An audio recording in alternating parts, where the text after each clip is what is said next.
All right, welcome in to episode 7 of Breaking the Game. Special guest, my season partner, Tyler Fernandez, has joined us. Thanks What for up? hopping on the podcast. So, lots to get into. Want to discuss the tournament from this past weekend, but I guess before we get into all that, who is Tyler Fernandez? Talk to me about yourself, man. Well, first of all, thanks for having me on, Kieran. So, yes, I'm Tyler. I grew up in San Diego, but now I'm at Baylor, still a senior. Not done with school yet because I'm a bum. I decided to change my majors too many times, so we still got another year. But yeah, so now I'm out here in Waco, Texas, just playing spike ball with the club. Started playing competitively once I got here, but originally started playing a little bit in high school, like my junior and senior year during COVID. 'Cause that's one of the only things we could do. And growing up playing on the beach was electric. It was fun. And then I didn't even know spike ball was this big of a deal, like competitively at college until I showed up. Thank God I had brought my cleats from back home because I was ready to play intramural soccer. And then I got told that that's what I needed to bring. We weren't playing on sand, and so that was a little bit of a slap in the face. But here we are, 4 years later, grinding. Nice, man. Yeah, I remember when I first heard about you as a player. It was actually through Fred Hinkle. We were talking after a tournament one day, and he was like, "Yeah, man. Like, honestly, I think you and Tyler would play really well together." And I was like, "Who's Tyler?" And then he like told me like a little bit about yourself. I guess maybe you had like played against him in Texas tournaments, or how did you know Fred originally? See, so I originally met Fred at San Francisco, I think 2022, the year that I got premier of the same tournament when they beat Assistant Touch in the finals.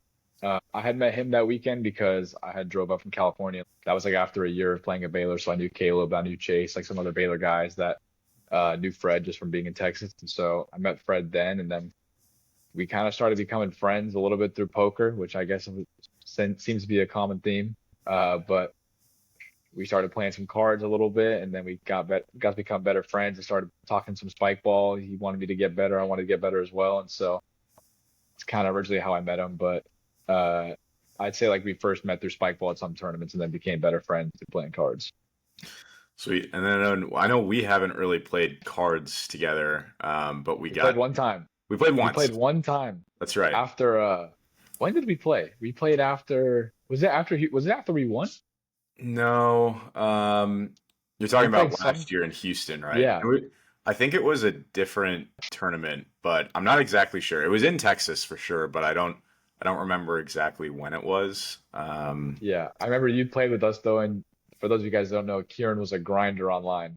Kieran Yeah. did not have much experience in person, and this guy, it was funny seeing someone decently good at poker show up and not know how to orient the chips and like be able to shuffle and everything. He was a little bit lost, but he Yeah, I got was there one of eventually. those one of those online grinders for a bit. Yeah, It's been a while since I've played poker online. Like I haven't spent too much of my time focusing on that, but like I want to get back into it because I played for about like 2 to 3 years, like 10 to 20 hours a week, and sheesh. during college. So like I have like a good amount of experience playing, but I haven't really touched like the in-person tables too much or like done live poker. Like it's mainly just been online. So definitely was a bit of a new experience when we did that.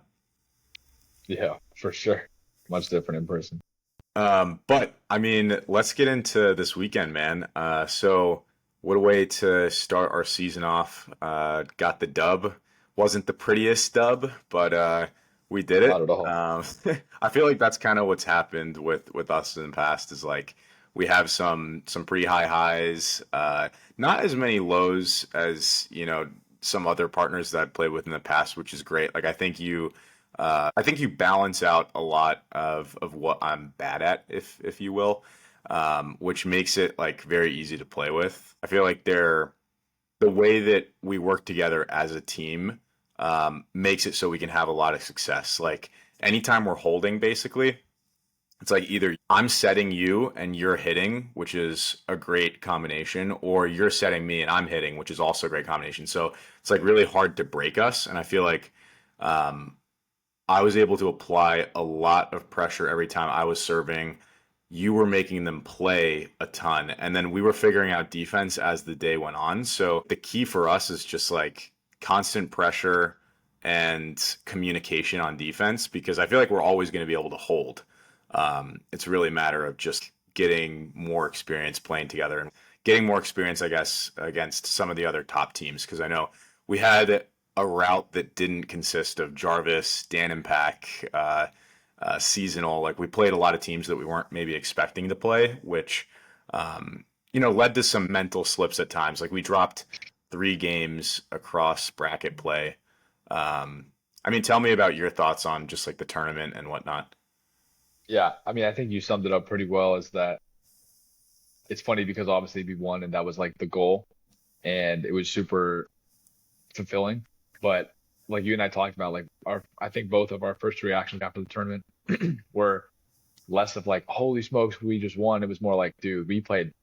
At least from my point of view, I thought I played very poorly, and I was like, if that was still good enough to get the job done, that's good news because I think we didn't even figure out like most of the day. I was hacking away, faulting at the service line, not putting any pressure on.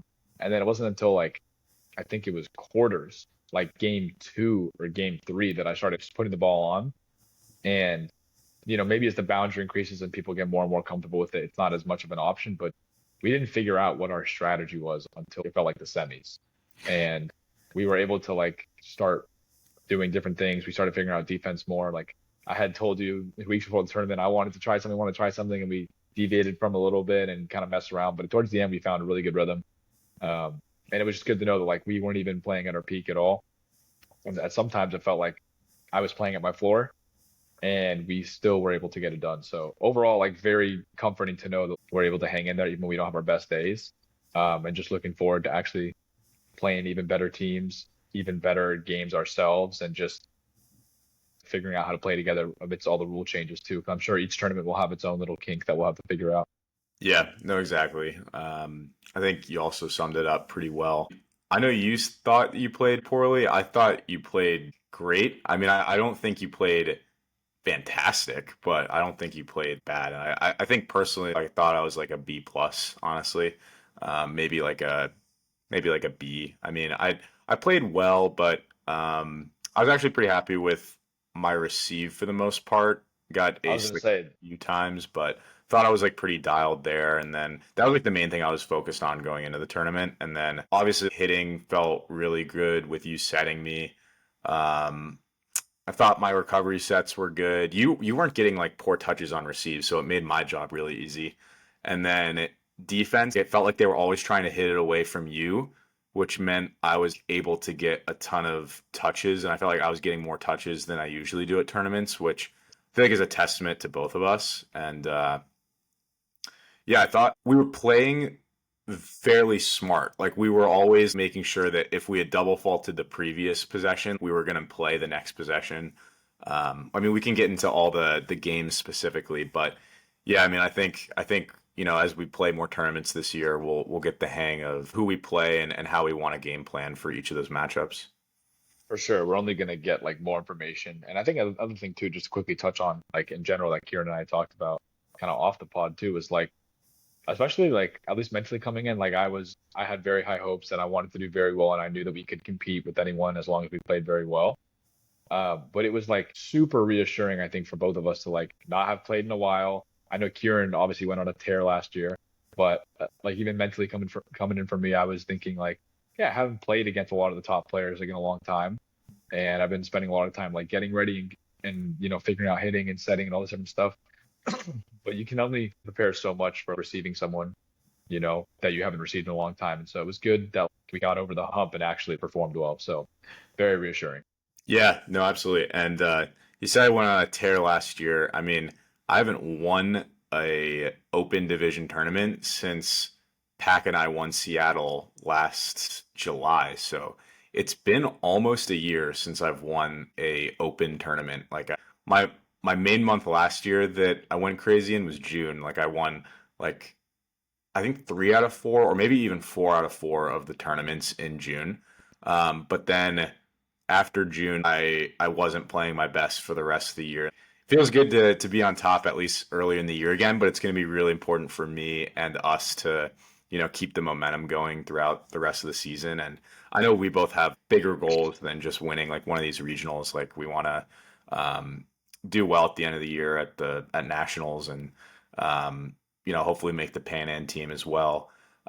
Speaking of, like, I think we're in pretty good shape now for uh, at least. I mean, we're definitely in the pro division. Winning one of the regionals practically locks us into a power pool spot, which is nice. Like, Yeah. there's 8 power pool spots at nationals, and there's only 6 regionals. So if you win one of those regionals, like, assuming you play a few more tournaments, which we are planning to do, should be in good shape to get one of those 8 spots. And then it'll just come down to Elo. So hopefully we can get that up a bit. Yeah. But yeah, I think we're in good shape for the rest of the year. We could not play a single tournament from here on out, and we'll still be in the power pool together. So it's nice that we have like more Cushion. tournaments coming up. But I guess getting into some questions, I posted on Instagram just to see like what people wanted to ask Tyler. Got some fun ones. People asked, when did we decide to wear the sunglasses and where that was originally from? Because I've never worn, so this is my first like tournament that I've worn sunglasses, and I hadn't worn them the whole day until bracket. So like all pool play, I didn't wear them, you didn't wear them, and then we decided in Yeah. bracket we were just gonna wear them. But yeah, where do we get the idea from? Well, I think I don't know if I ever told you this, but you had texted me a picture Yeah. like a few days before the tournament, like, oh, I just copped the sunglasses. Like, I don't know if you had played with them and pick up, but you're like, I think I'm gonna bring them. And you sent me a picture of that, and like just so I had to buy new cleats before the tournament as well. Mine had like ripped like right before the tournament, and unfortunate having to break in new cleats at the tournament. But when I was at the store getting new cleats, I was thinking like, dude, there's no way I'm gonna like Kieran and be the only guy wearing sunglasses and like outdrip me, because that's like a huge no-no. Like I can't have my teammate just be iced out and I'm looking there like what is he wearing? Like he's not even. We had to be on the same level, and so I was like, even if mine aren't real sunglasses, even if they're super cheap sunglasses, at least we'll like look like it's somewhat part of the uniform. So that was a last minute decision. It turned out great because it actually was like super sunny for like, 2 of the series. Like I don't know. I remember even seeing people that served ambi. Like I still wanted to put my left hand like above my eye line just because I couldn't Yeah. see what was happening. And maybe that's because I bought $7 sunglasses. Like that definitely could be the reason why. But it definitely felt like the sunglasses helped out. It was kind of like oh, if you're gonna wear them, I'll wear them. I had worn them before, like in practice, like a few years ago, and they don't bother me. But it definitely turned out to be pretty drippy and definitely helped with the sun. Yeah, we were dripped out for sure. Try Oh to no, he's got him in front of him. Oh my gosh. um no, yeah, but no, it was fun. I decided to get them because I've spoken to other people about wearing sunglasses in the past, and I was always skeptical, I'll be honest, but like Katie, my co-ed partner last year, like she wore them. Blake wore them back when he was playing, and I think like Fred wears them too, but his look a little bit different. But yeah, like I wanted something to block the sun because I feel like there's so many times where I'm looking into the sun, and I didn't want that as like an excuse. So although it looks a little cringe, I mean it's drippy, but yeah, it's fun to wear. Um, and yeah, I mean that was the first question. Second one we got, what kind of drills do you do for hitting? Because I feel like you kind of have every shot in the book. I mean, you hit both hands, jumping over the net, diving over the net. I mean, I haven't done the stats on the tournament to really know like how often you were getting upped, but feel like you weren't really ever getting upped at this tournament. So yeah, tell the listeners like what they can do to try to become a better hitter because I feel like you're one of the best people to speak on that. My first thought is I have a very beginner drill, which I'm sure I probably learned from Fred at some point, but it's what I make people do at Baylor as well that are just starting out, where it's like if there's two principles you want to learn, like when you first start out, especially playing with the no hit zone, it's like you want to be able to stay low. Like if you're standing straight up, you won't be able to reach far over the net, especially with a no hit zone. And so like for new players, like figuring out how to like stay low while hitting is important. And then secondly, like not contacting the ball like sideways, but like contacting the ball on top of it, almost like you're serving. Like a lot of the best wraps and everything else are like if you're cutting the ball almost. Mhm. And so the drill that like kind of gets rid of that, I call it like the slapping disease, like just hitting it sideways, is you place the ball on the net. You can't put it dead center because sometimes you can't reach that without falling forward and everything. But if you put it on the net and you practice hitting, the only way to make the ball clean when you hit it is if you contact it on top of the ball, or else your hand's gonna hit the net. So contacting the ball on top and practicing all your hits while placing the ball in the net, it makes it a lot harder. But if you can like do the hits where it's like just about to hit the net, like you want to wait for the ball to drop. If you're comfortable with hitting like that, then when someone sets you and you have even more time, you don't have to wait for the ball to get as low. It becomes so much easier in game. And so I feel like one thing that we talked about a little bit too is this tournament. What I was trying to tell you, and you did a super good job of it throughout the whole day as well. Is it almost kind of seems like the shots that last year were too cheeky or those were too low percentage, like you shouldn't go for those shots.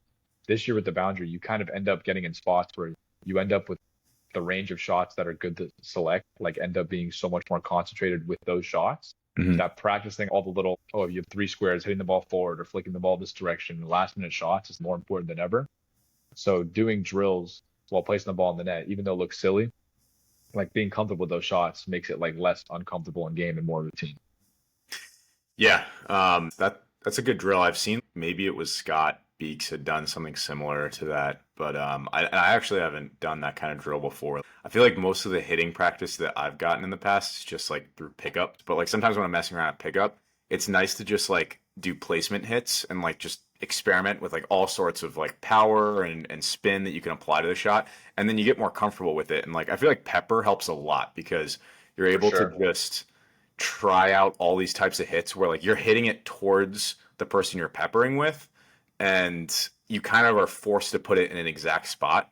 So when the game comes, it's like, okay, now you just train your brain to like hit it, but don't hit it to the people. And so then as you pepper more and more, like I feel like that's like that drill combined with your drill, I'm sure you'll be one of the top hitters. The next thing that we can go over is um, I guess we can just talk through each game of pool play or and Yeah, bracket as well. Like just kind of talk through our thoughts of how it went. So game one we played Ben and Dawson, which we lost 21-17. Definitely our one of our worst games from the day. I I thought agree. it was like it was funny because obviously, first game of the season together, we're going in with like a lot of high hopes and played like trash. And I wasn't discouraged at all. You weren't discouraged at all. We kind of just were like, well, here we go. Like Yeah, let's dial it in. But I feel like it did prove to me how important it was that we were really gonna have to put things in play because we were both double faulting way too much. I think we started the game like both missing our first three serves, and so we were down like three or four breaks like pretty much right off the bat. And then it's hard to claw back against a team like Ben and Dawson who can receive pretty well, and they're not double faulting themselves. So you have to be extra special if you're down against a team like that. Um, so yeah, we kind of just dug ourselves a hole. But I mean, any other thoughts from that game from you? I think the first game too, like if you, like I think you said it well, like um, I think the biggest issue, honestly, figuring out like what kind of shots we actually want to choose and setting. And I remember in the beginning, I think like I set you really bad. Like I kept setting you like on a rim, which I think is personally like, really bad for these rules. Like I think it needs to be in the dead center. And so I remember being frustrated both hitting and setting. Like last year, for example, like you can get away with like a set on a rim and it's like still considered a pretty good set. Where like no longer is that true. And so I think we just made like a lot of like stupid errors. Like I remember at one of the first hits of the game that I had, I went to go backhand and I literally just whiffed the ball. I don't remember if I made contact. I just like whiffed it. That was like one of the first points of the game, and I was like, what a lame way to start. Well, you Like were just like that. You were like, "That's a bad shot," and I was thinking to myself, like, "No, like, do that shot again. Like, I don't care if you whiffed it. yeah, Like, that's gonna win like 9 out of 10 times." So, um, yeah. I think we started off slow. We just didn't land, like you said, we didn't land many serves, and then they played really well. They landed a ton of serves. That's one thing I really like about like playing them, even in the semis, is like Ben and Dawson just don't really fault that much. Like Dawson just doesn't really fault. Ben brings a lot of the pressure, like was ripping the ball hard, and it kind of feels like they were doing like what our strategy was to get balls on the net, just way more consistent. Like they may not have like the top percentage of serves as much as like you'll bring, but it felt like they had a good balance between like what we were trying to do and what they were trying to do. Just land a ton of serves, and they landed a ton of serves at the beginning of the day. yeah, yeah, yeah. And do you remember how our pool play game against them started? Like, I no touched. I don't remember who one of them, Oh but my God. it hit your foot like right after Yeah. it went by them, and like you were thinking it was gonna stop the ball from going out, but then it just hit your foot, and we lost the point. And then we lost like two straight points after that, and we were down like 5-2 instead of up 3-2. Heartbreaking. Yeah. Yeah, no, and what's funny too is I've thought about in the Discord, like I've seen conversations where people go, oh, they should get rid of the rule where like if you serve and it hits your partner, like that's so stupid. And I've thought about it so many times, like even in our own pickup at Baylor, I'm like, it's a good rule. Like you're not paying attention if you get hit by the ball. And literally, I was thinking about like when I got hit, I'm like, thank God I didn't say anything in the Discord because there's so many times I was about to say something like just a hot take, and thank God I didn't say anything because I would have got clipped. So Yeah, yeah. a little bit of run good. Next game we had was against Clip Farm game two. Feel like we started to get our rhythm. Won 21-16. Little did we know at the time that was going to be the finals matchup, and that was I think second or third time playing Andrew Greer. I played Polk a lot more, but Andrew's gotten a lot better than he was in the past. Like, I think he was landing like higher quality serves. Like I think he has a good mix of serves, even though the tempo kind of stays the same. Like I was trying to adjust to the different angles that he was trying to hit, and like right away, I think he didn't play great that series. Like I think he played a lot better in the finals, but Polk was kind of all over the place.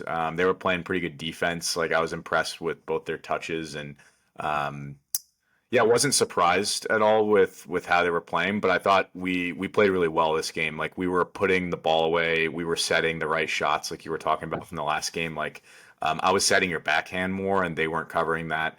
And then I think you put on like a couple high quality serves too. Like I think you were starting to land more, which helped us out a lot.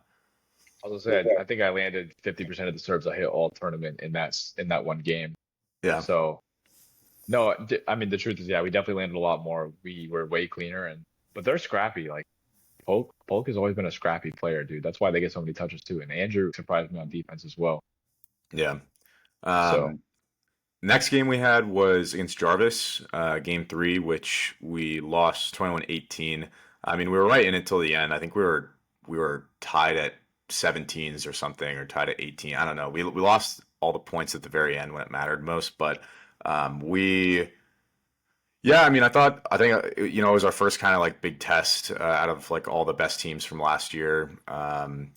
yeah, Thought we could have played a little bit better, but wasn't disappointed in any way about like that game and how we played. Like I thought there's just one or two points that went their way. Uh, Connor had that one crazy diving set soft touch that I think we lost like 2 or 3 points in a row from Josh serving like right after that. So I feel like that was kind of maybe yep, like the swing for them. We were up early. I think we were up like 2 or 3 breaks for like the first half of the game, and then once Connor got that play, they took the advantage to their direction and then kind of held out towards the end. But yeah, uh, yeah, we were right there. Like I feel like we had a play too at the very end that we didn't convert, and if we had, it would have gone to extras, and we didn't. So felt good. Hopefully, we play them again. yeah.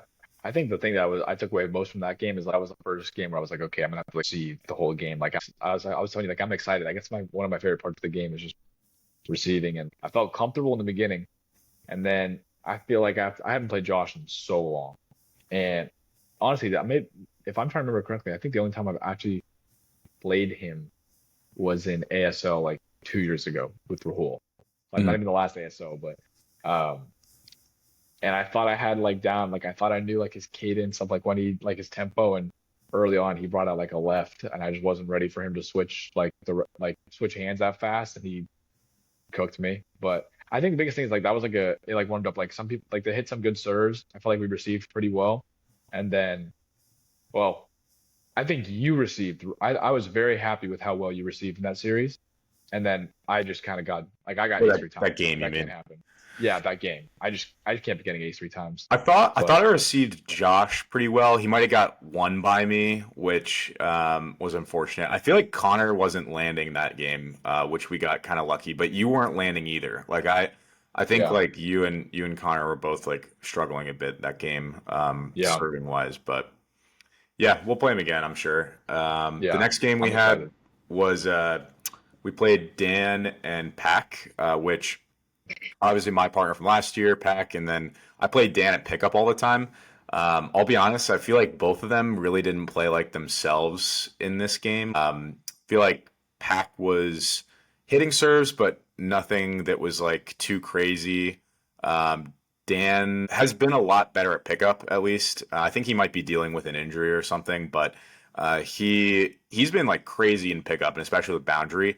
I feel like we were hitting around him pretty well, and we also dug both of them a good bit. Like we were getting a lot of good touches against them. So I feel like maybe that was like the turning point in this game is like we kind of started to figure out how defense was working, and then we kind of just got a lead early and like held it throughout. Like I felt like we were in complete control of this game. So I feel like this Yeah, was a nice turning point to our day because at that point we were 1-2, and then we beat Dan Pack, and then went to 2-2, and like felt like if we can beat Dan Pack, we can beat kind of anyone. So yeah, it was a nice win. But you have more thoughts on that?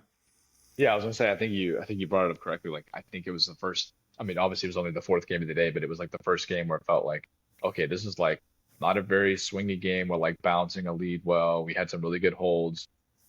I remember that game was like the first game where both of us started choosing, I don't know, at least in my memory, the riskier shots, or like the Mhm. shots we thought were like, okay, if we get set here and we don't hit this ball, like it's scary to hit against Dan and Pack. And Dan, like we were talking about, like it is scary to hit against Dan because Dan is like covers the field really well. He's always been like, even last year when I played a few tournaments with him, he does a very good job of keeping his whole defense like oriented to like close to the net and plays like trajectory angles well. So he was a good player around the net. So like this boundary thing helps him a lot, staying close to the net. And it felt like that video, like even watching it back, like you chose some shots where you had four squares, three squares to hit, and you executed them, and I did the same. And that was like the first game where I was like, I feel totally comfortable now to like execute the shots that I thought I was going to be able to execute. I think that was a big momentum swing for us. Yeah, no, absolutely. And then we had one last game in pool play. Played against my Lemon Lad guys, Matt and Mike. Got a big win there, and it was nice just going into bracket, getting some more momentum, and felt like we got just a hot start there. I think I started up like 5 or 6-0, so it was sort of Yeah, over from the beginning, which was great. Like love beating my friends, and yeah, it was. I'm sure they're going to be excited to play us again sometime. But yeah, it was a good win. Like kind of had all things clicking in that game, and it was sort of our first game all day where like everything was going our way. Like you were getting some crazy touches, like a couple hands of God, and then I was hitting some nice serves, and yeah, that was a fun game. that that was a good game for us to see though because it really like warmed up how I was going to high five you after you got aces. So I was really glad we got that one out early. Got to like perfect the clap. So that was a good feeling. Yeah, I just kind of sat there, guys, and just watched Kieran keep getting aces, and I was. It's really enjoyable when you don't have to do anything. But yeah, it was definitely like a good momentum to see you like hitting all the serves, like, even against people that play against you often. So that was a good sign. Yeah, honestly, as close as I am to New Jersey, like I don't really play against Matt and Mike too often.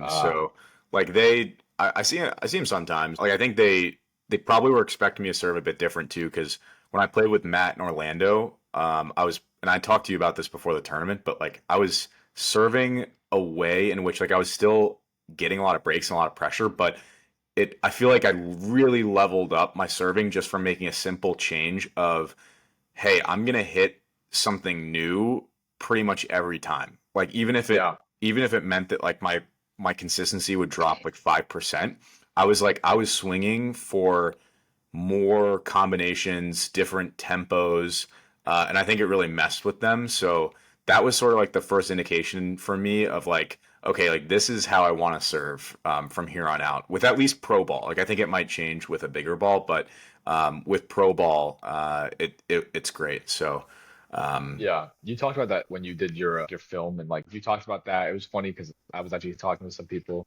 just friends, and noticing like you would hit a serve and it would be like good. You're like, ah, it's a bad look because I swung for it last time, and I was like, that's a good. If I'm hearing that from my partner where he's upset because he just landed a cut serve, that's banger, but he's pissed that he did it twice in a row. Like it's good to hear like you have the confidence to be able to swing for different stuff and keep mixing it up because you're right. Like let's say you get like you give up a 10%, like even up to 10% in consistency, but if you think it's going to be like even harder to receive, then how many breaks do we really need to have in order to win? So it ends up being a numbers game, and I think you played that decision very well. yeah, and I also find that for my serve specifically, like when I face the partner and step out. it's harder for me to get power on my serve, which where when I'm swinging like sideways and I start in the RP stance and then step or just hit it immediately from the RP stance, I get more whip on it. So I can like sometimes have serves that have maybe like that extra little juice, and sometimes I'll have serves that like hit a deeper angle. And it's like probably a bit trickier to figure out than if I'm just hitting the same angle over and over again. So that was sort of my thoughts with it. But yeah, let's get into brackets. So we got the 3 seed, got the route where Jarvis, Seasonal, and Dan and Pack were all on the other side of the bracket, which is pretty crazy. But Goat route. yeah, we played Jared and Juan, I think is his name, in round of Dude, 16. Um, yeah, they shocked us game one, so we dropped it 22-20. I think really just created a sense of urgency for us to, you know, play a lot cleaner. I forget exactly what happened in game one. I think we started pretty strong, and then we kind of just let them chip away into our lead. And then at the very end, we made a mistake, or like they made a great play, and then we lost. And it was like, let's burn off those chicken nuggets we had at lunch and dial it in. But what are your thoughts? yeah. No, I think, I mean, the truth is, for me at least, I think that was like a really good humbling game. You don't get to show up and just say, oh, I think we're going to perform well. I think like we should be able to beat this team more often than not. Like I think that's at least how I felt. And I think it got exposed. It was almost like good that it happened, I think, because it made me realize like, hey, like any team is capable of beating any team on any day, especially when they play well. And they brought it game one and we didn't, or at least I know I didn't. And I was telling you too, I was like, I started to get like super exhausted out of nowhere, which is not an excuse, but like honestly, just like more of like an issue of like I didn't like stay with it. I wasn't like pumped. I wasn't like bringing the energy. I was really flat footed, and it showed because I kept getting ace too. That guy Juan is no joke, bro. Juan's reverse is no joke. He rips that thing, honestly. Like, yeah, Yeah, he was hitting some decent cuts too, so I was standing maybe a little bit too far on that, and then got us a couple times with some reverses. I mean, um, yeah, it was a tough matchup. Like they played really well. I think um, not like too surprised because I actually played Juan when I played with Dan in Texas last year, like the tournament that you and Caleb beat Dan and I, and that was the first time I played him, and he was honestly pretty similar. Like I think Dan and I beat them 21-19, so like it was a close game. Like I knew we were gonna have to bring it, and yeah, it was yeah, good to kind of get our bracket started like in a 3 game series. I feel like I tend to have these tournaments where if I go really far into the day and do really well, like for whatever reason, I'm just always playing game three. So let's not do that anymore. Like let's save our yeah, energy for and sure. yeah. But going into the next round in quarters, we played Cliff and Nick, which we won in 3 as well. Thought this series had some ups and downs. Overall, I thought we were in really good control of this series the entire time. Just let game 2 slip away at the very end. We might have Yeah, blew the lead too. Like I think we were up like 3 breaks at the very end and then um, lost it. So yeah, I think we need to do a better job of like closing out those games that we have a pretty good hold on. yeah, Um, but I thought like this series like we really dialed setting in, and I feel like that kind of translated into the rest of the day. Like we were recovery setting well. Cliff hit some really wide lefty serves. He's obviously a great server, and it was a good sort of test for the rest of the day. But glad we got it done in 3. yeah. No, I think that was also the series where we kind of changed like how we wanted to play defense.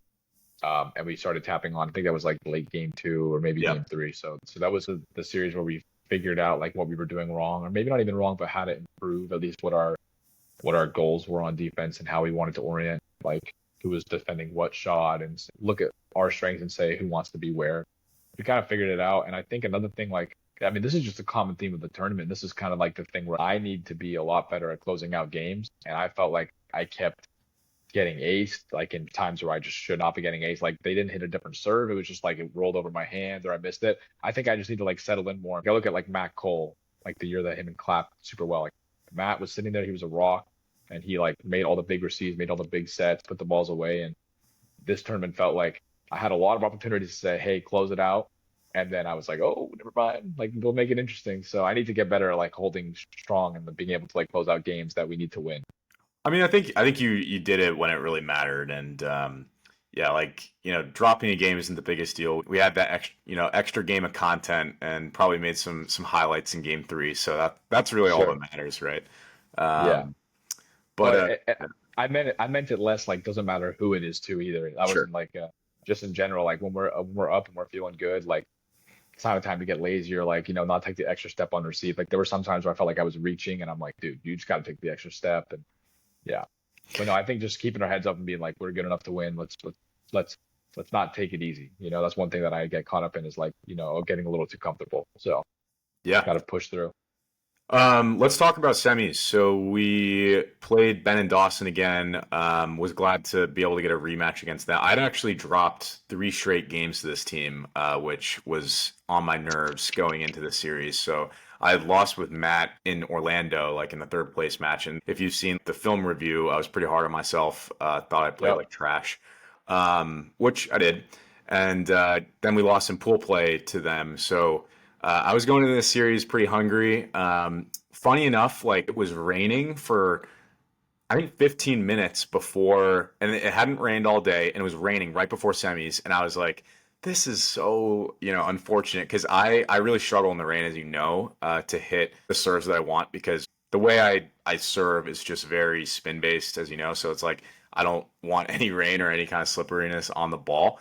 And I was a little worried, but like not really. I was like, you know what? Like we're just gonna win this. Like that was my mentality, and I feel like we brought the energy this series. Like um, we're really all over the place on defense. We started a little slow, and I feel like we weren't discouraged at all. Like we were like, you know what? It's gonna break through. It's just a matter of time, and we were tapping it on. So like, I mean, let's talk about our decision to put more balls on on the net, and like they're gonna have to hit it by us because that's definitely something that I mean I never have done. Like I've never been someone that's gonna like drop on second like the whole game, right? But I decided to do it for this series and it paid off specifically because of the no hits on two more than the boundary. Like I think I the agree. boundary, while that definitely helps defense, the no hits on two is especially important for this because all it takes is one weird touch and you have a chance, right? And even with a drop serve, they have to get a clean receive, they have to get a clean set, otherwise we have a chance to get a point. And they have to have a smart hit as well, right? So the odds of all three of those things happening, even at the pro level, is not likely. It's very easy to have a little bit of an off touch and suddenly you're out of system. So I feel like what we did was we just capitalized on those out of system plays that Ben and Dawson were having and really earned it game one, coming back from I think a 12-9 deficit and then won 21-15, so ended the game really strong. And then game two was like an absolute grind. I mean, we went 32-30 with them and took it at the end, but thought everything was clicking throughout. Like it felt like we were doing what we expected and hoped to do. And yeah, I mean, what do you have thoughts on? Yeah, I think the one thing about tapping on that you mentioned that I think is really interesting is like we're kind of capitalizing on. I know this was like my first turn with the rule set, and like there were other people that had played in Orlando as well, but I assume I wasn't really around. Like I wasn't really in the competitive scene when like the no hit zone was first a thing, but I assume it's similar in a time like where people are like trying to figure out exactly what the meta is for hitting and setting and all this different stuff, and like nerves are there. One reason that we tapped on against them is it felt like they weren't going to go like on a tear of aces. Like if we were playing a more volatile team that's like going to go on massive break runs and Yeah, they're just going to go on these huge runs potentially, I think this may have been different. But with the thought of we were holding really well, we were confident we were going to hold, it put less pressure to like force the break more than like let them make the error. And the truth is, in game one, like we played well, but they kind of towards the end a little fell apart. Like I don't think it was their best showing at sure. all. Like there were 2 points in a row where we tapped on. There was one hit where like they didn't even hit. Another one where like Ben missed the ball. It was just like Yeah, it was a little we weird. were just more consistent. Yeah, I think what happened though is to your point is if you play a percentages game, especially a day where I wasn't landing many serves, I think it ended up just making like more sense mathematically to break it down that way. Especially when we were also playing very good defense, and the momentum very much felt like we were the ones defending them well, and they Yeah. had to prove to put it away. So I think that kind of went into the decision. Real quick, just the last thing to push on it too is that I think one thing that we started to do well on defense, and I watched back like some of the points, like there were some points where we bodied pretty well. But I think honestly, like the thing we were talking about is like so much more of the shot selection with these rule sets and like the ideas of boundary and no hitting on two require the hitter to like change their hips or like hit in a direction that we're not expecting last second more than last year because people were getting like lazy with just hitting the ball high and far, um, and myself included. But I think the thing is, bodying didn't make as much sense as often. Yeah. And so the fact that we figured that out early on in the day and we wanted to be dynamic and have someone like running out to push, I think if we would have gone like tap on and played defense similar to how everyone else was playing defense, I don't think it would have worked out. And I really do think that we played a superior defensive scheme to everyone else. I think that's why we were able to tap on. Yeah, no, I think so too. So I guess getting into finals, took it down in three, dropped a close game in game two, but kind of controlled things in game one and three, and felt good to close it out. Obviously, wasn't the prettiest we've played. I think my serve was pretty top tier in this series. Even though in game two I missed a good bit of opportunities. Like I was upset at myself after game two because I had so many chances to get a no touch or like a perfect serve. I got him biting one way and had like a wide open righty cut and just rimmed it or whatever. So maybe I was a bit fatigued at the end there. And then I know like Polk cramped in middle of game two. You were cramping at maybe the end of game two or something like that. But we got it done in the end. Again, big props to Polk and Andrew for playing in the finals. And yeah, I mean, it was a fun series. Do you have any other closing thoughts on this battle? I mean, could talk more about it, Yeah. but Yeah. I was gonna say, I think one thing that was different about this series is that if I were like to have described how you played on the entire day, like serving wise, I would have said this was like the most consistent I've seen. Like there weren't really games where you went like completely dry. Like there were game like you had a lot of constant service pressure, and you still went on your runs, which you'll do like very well. You just get like four or five in a row. But it felt like the majority of the day you played pretty consistent on serving. Like they were good yeah, quality serves that landed a lot. And this series was you're gonna take 10 or you're gonna yeah, take yeah, five, and so it was a much swingy series, which was kind of cool to be part of too. They both landed a ton of serves. You were landing a ton of serves, and I think we just capitalized on the two games where you served really well, and then we played really clean. Like those games were just gonna be really hard to beat. In game two, we got a little sloppy. I didn't play as well. Maybe some of the serves weren't landing as much, and they played better. But again, it didn't feel like we lost any game on the entire day because we got outbeat while we were playing good. It was like we kind of played jank one game, or we weren't on top of our game, and that's why we lost. And that's generally how it goes. But there are also times where you feel like, hey, I played pretty well, and that team just played insane. And that wasn't really the feeling that I got this tournament. It was yeah, just kind of like we made mistakes, and that's probably why we lost some games. We didn't close it out. Game two, I think we were up again. I think we were up the mini at some point. So it was good to like come back from each game, winning game three. Like it was weird. I never felt like we didn't have the momentum in any game. Like I remember telling that to Connor, who was observing even the game against Ben and Dawson. It was like late into extras. Uh, I told Connor, I was like, we're down the mini, but it doesn't even feel like we're like actually down the mini. Like I think we always had momentum, which was good. We kept our heads up. We didn't get like frustrated, which is a good thing. yeah. I think our mental was really good in the afternoon, just all around. It didn't really matter what was happening in front of us. We were just focused on the bigger goal. We really were composed, and even like you were saying, with all the series where we dropped a game, we were smooth sailing the other two. Um, but I mean, we're definitely gonna have to like play a lot better the rest of the year and whatnot. Um, I guess closing thoughts on the podcast. Wanted to get your thoughts on like package B and how you think it'll change from package A. So I guess gameplay wise and how you think our team will be affected as well. Um, the main difference is that there's a expanded boundary of 30 feet instead of 24 and a half. Believe these games will still be with the pro ball. It's gonna be a bigger no hit zone, so I think it's like 2.11 feet or something like that. I practiced actually playing with a bigger no hit zone a couple of days ago and a pro ball. It was my first time doing bigger no hit zone pro ball. It's hard, man. Like it's different kinds of sets, it's different kinds of hits. It makes serving almost more important because it's so hard to put a ball away. It almost makes hitting like too hard, if you will. But I mean, I I feel like like to hear. yeah, I'm excited to play with you because I think like you're athletic enough to like bail me out on like the short sets that I give you, and you can jump over like a 2 foot no hit zone. It'll be fun. Like the other rule, I guess, before I get your thoughts, that they're also tweaking is the equal serving distribution. So Maybe we're the both, biggest rule. yeah, maybe the biggest one. So we're both going to be serving and receiving the same amount for the whole game, which limits my runs, but also makes it possible for us to hold and play smart the whole game. So yeah, what are your overall thoughts on package B? Yeah, I think I'll break it down like rule by rule and just go really Sure. quick, not spend too much time on anything. So I think first, I've played a lot with 30-foot boundary because of college, and I think one of the things that I liked about it is I watched the Pack and Dan versus Andrew Greer and Polk video back, and there were a Mhm. lot of rallies where they would get big touches, you'd run back to the net. It feels like you wouldn't even hit it that hard and it would go like too far. So I think 30 feet is going to be slightly more fun. There were also a lot of shots this weekend where we didn't know whether or not to touch it. And I think the 30-foot, in my experience, I still go for every touch and I don't let up because there's just a little more leeway. And I think some rallies continue because you get to put the ball on farther. So I think it's a little more creative hitting.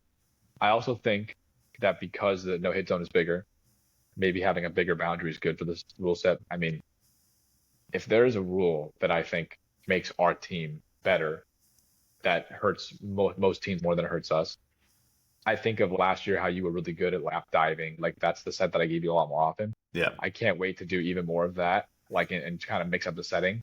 And like you said, I think we're one of the best hitting teams.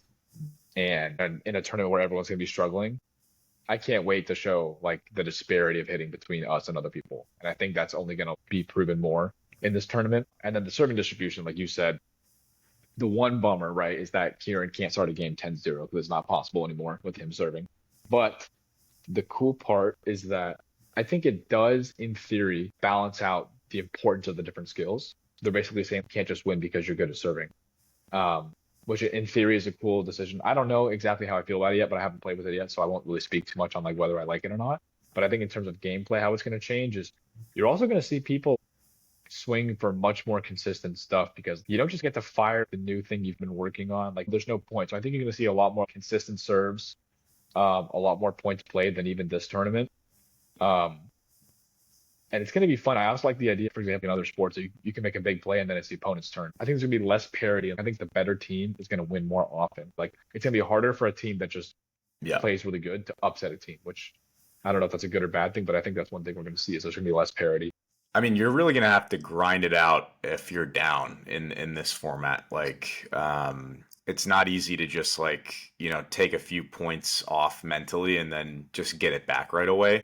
Um, it'll be exciting to try. Like, I also won't speak too much on it because I haven't tried it out yet. But I also will say that they're adding the no drop zone as well, which I don't think is too relevant of a rule. What it will benefit specifically is those missed hits that land in no drop zone. Like I hate when that happens when you lose a point because someone whiffed. So I think that is a nice change. But as far as like avoiding the no drop zone for cheeky hits, like I don't think it'll change too much. Is it true that so is Sam hand toss back for Sam package Dawson's B? back for package B. Yeah. Brother, brother, that's the cheese I've been waiting to hear. That's what I'm talking about.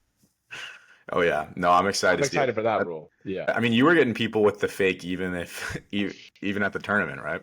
Yeah, it is my first serve of every game in pool play. I almost everyone bit. I didn't ace anyone, of course, because then I have to land the serve, which I didn't manage in pool play. But the fakes are back, so I'm excited to also practice that a little bit more and have that be back in the game. So I don't know. If anything, I think package B helps us more than it helps other teams. So I'm excited. I agree. Um, Yeah, I'm excited too. And as excited as I am for package B, I'm stoked to play bigger ball tournaments with you because if it wasn't obvious before the season started, it is very obvious now that you are the perfect big ball meta player. It's just super clear. Like you have the power, you have every shot. I don't know how people are even going to break you with bigger ball. So it's going to be a fun time playing with you. And yeah, I'm gonna I have to can't figure wait for out bigger like ball. sort of the strategy of what I want to do serving. Like once we get the bigger ball, probably going to do a lot more drops on second and whatnot, and make people play just because it's easier to get touches. But yeah, that's going to be a ton of fun. Like I'm stoked. I really feel like I have like the best bigger ball partner.